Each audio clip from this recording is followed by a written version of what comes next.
bird flu. We have a federal agent who is aware, who has taken the documents to many agencies, including New York State Police, the FBI in many, many states, infection control, disease. And what this trucker reported was that he works for Department of Homeland Security. He's a Spanish man who is trucking an independent truck. He goes down to the corner of Broadway and Clinton in Albany, New York at the Department of Homeland Security facility every single evening for loads. He said there are Raymore and Flanagan's and J.B. Hunt trucks ahead of him loading, that he has taken loads from a silo above Glens Falls. His truck actually was lowered into the ground into a silo. When the truck came out of the ground, he was given a shot in his arm told to protect his family. He transported iced, refrigerated loads to the Pentagon, Baltimore, Maryland, Tucson, Arizona. He was told that he told the federal investigator how he's getting paid through the Bank of America with a number. He walks up to a window. He presents his number.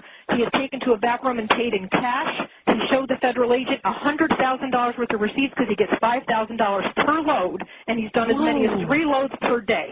Okay, now, wait, let me just stop you right here because this is amazing information to say the least. Now, perhaps he is transporting vaccines, refrigerated vaccines. Is that a possibility? Anything that has to be iced either has to be an antigen or an antibody. That's all we know. But we know that they gave him a shot to transport it, that they told him it was to protect his family, that it is obviously something that has to be kept refrigerated. He did 1 load for a complete week to Tucson, Arizona and back, but the amount of money that they're paying him under the table through Bank of America, only loading at night.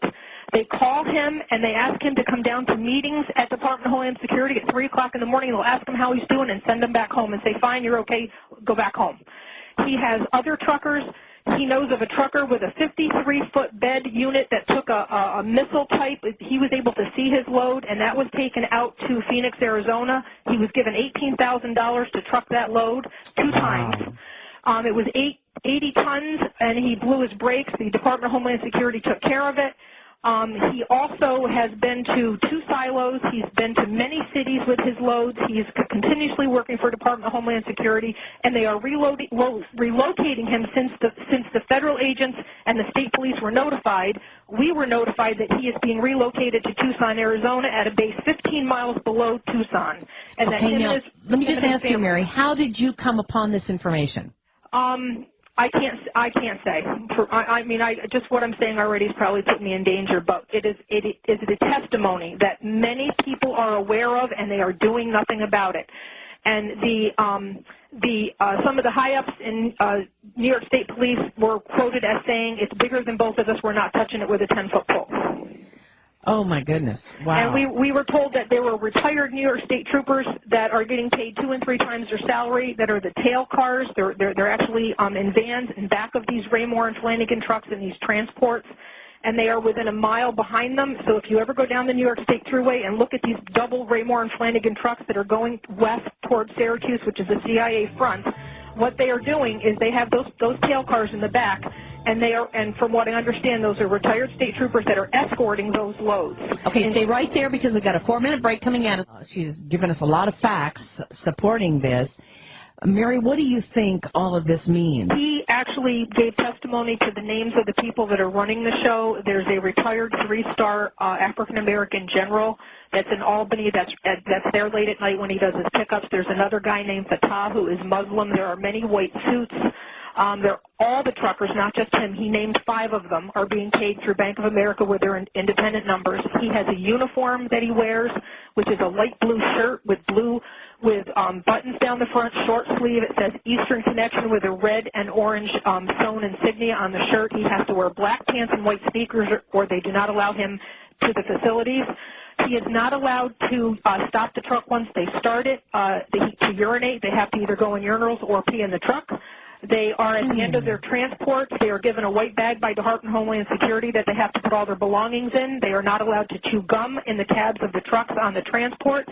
They are escorted. When he's been to the Pentagon, there have been people with 45s around their waist in plain clothes that have met the trucks. And also on the slips that he gets paid, His slips say 30 Carner Road, Albany, New York, to 11 Wards Lane, Menands, New York. And he stated that he has been to neither of those locations, but every single one of his trucking slips for which he gets paid says those addresses. Okay, say that again.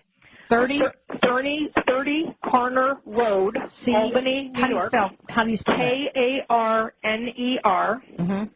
30 Carner Road, Albany, New York, to 11 Wards Lane, Menands, New York. How do you spell Menands? Menands. And he's also been transported by Menands police to the city limits when he leaves the facility with a load, and they turn around at the city limit and return as he progresses on with his transports. Okay, now my question is, why did he begin talking about this, or who did he decide to tell this to? Obviously, he knows that he's not supposed to be telling anybody this information.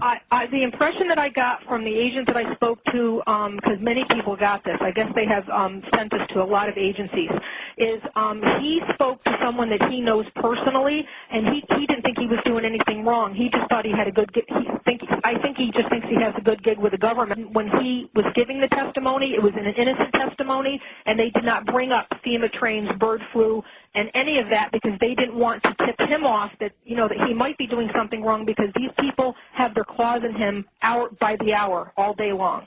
Okay. This man said that the government told them that if he's good to them, they'll be good to him, and that they were going to take him to a place called Sandy Point in Maryland on the water for government people where it's safe when this was over, and then they have since sent him now to Tucson, Arizona with his family to relocate him on base housing, and all he has to pay for is food because this investigator has spoken to him 3 times.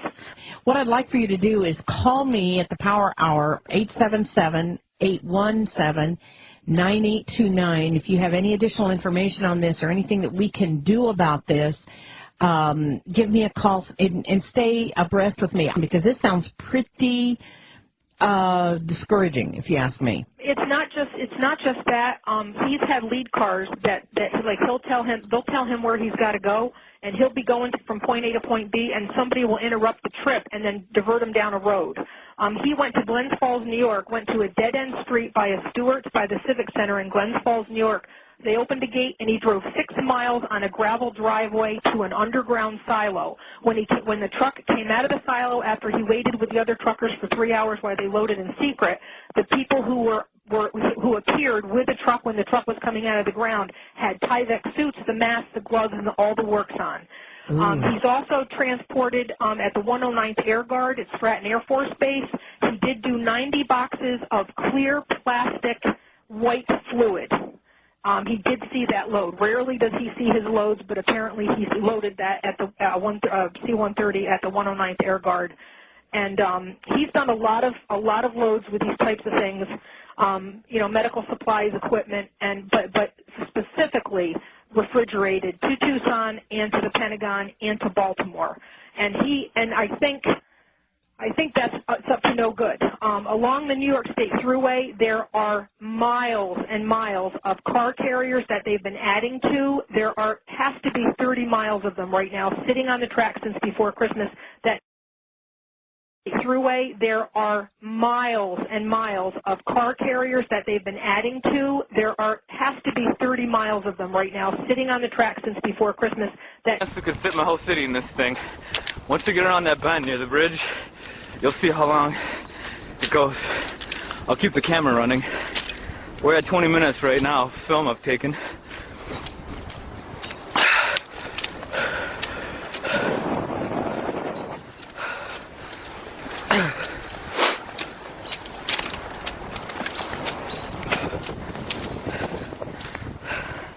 Alright, I'll start jogging.